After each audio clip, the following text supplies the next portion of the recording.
खेसारी भैया की कलाकार की जब बात है तो पंकज भैया सुनो, जैसे भाभी मंच पे आवे लगे सोचने की है कि क्या गाएं कि सखी हर जननी की सैया हरे गवैया हवे कि फुहर पातर गीत गावेला।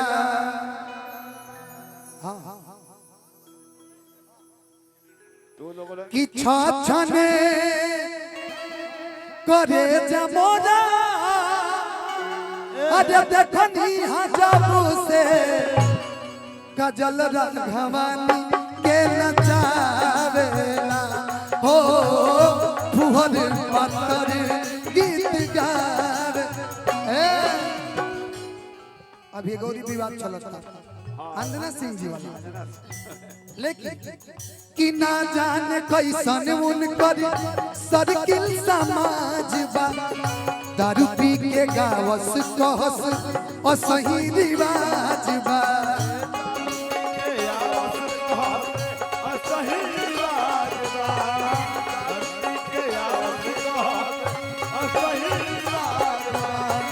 ना जाने कैसन उनकर सर्किल समाज बा, दारू पी के गावस कहस असही रिवाज बा। लेकिन माना जब करी लेता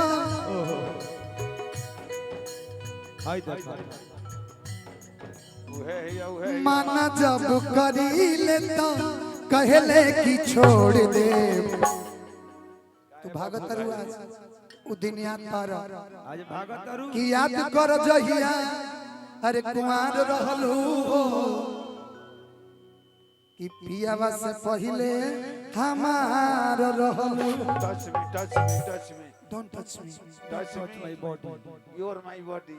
हाँ कि माना जब करी ले तो कहले कि छोड़ दे, माना जब करी ले तो कहले कि छोड़ दे, बेरी बेरी धम की देखावे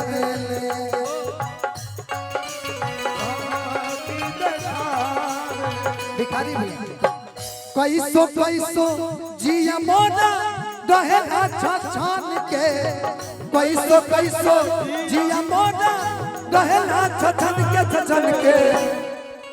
तनी और नीचे जा, तनी और नीचे जा, तनी और नीचे देख पगली को गोराई भैया फले नीचे कि कबो ना करे जा से लगावे ओ मुहर पत्थर गीत गावे।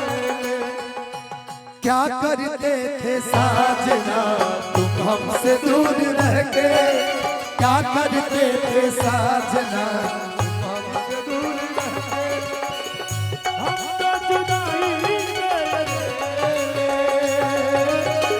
छुप छुप के रोया करते थे ओ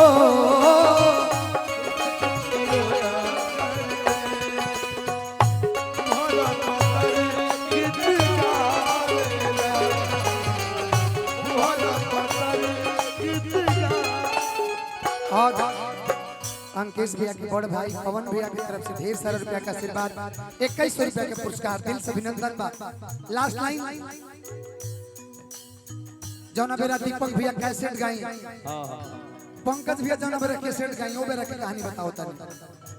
खेत बेच बेच के वो कैसेट करावेले ए मुन्ना भैया, बाबूजी के पैसा दूल्ही पानी में बहावेले, बाबूजी के पैसा दूल्हे पानी में बहावे, बाबूजी के पैसा दूल्हे पानी में बहावे। गायक हो के तक केकरा खान दीपक भैया खनिया, गोलू राजा खनिया, हमने के त बड़ बड़ तनी केस बाकबा को हिल जाला, लेकिन यहाँ केस देखे कि बड़ा बड़ा बाल यौरी गरबा में लौके, बड़ा बड़ा बाल यौरी गरबा में लौके कि फैशन में कनवा छेदावेले। हाँ देखी तो कि अपने कहेले बड़का अरे हई हम गवैया चली तहरा मुनियो नतनी को बजावेले ओ भुवन पत्तरी गीत गावेले ओ भुवन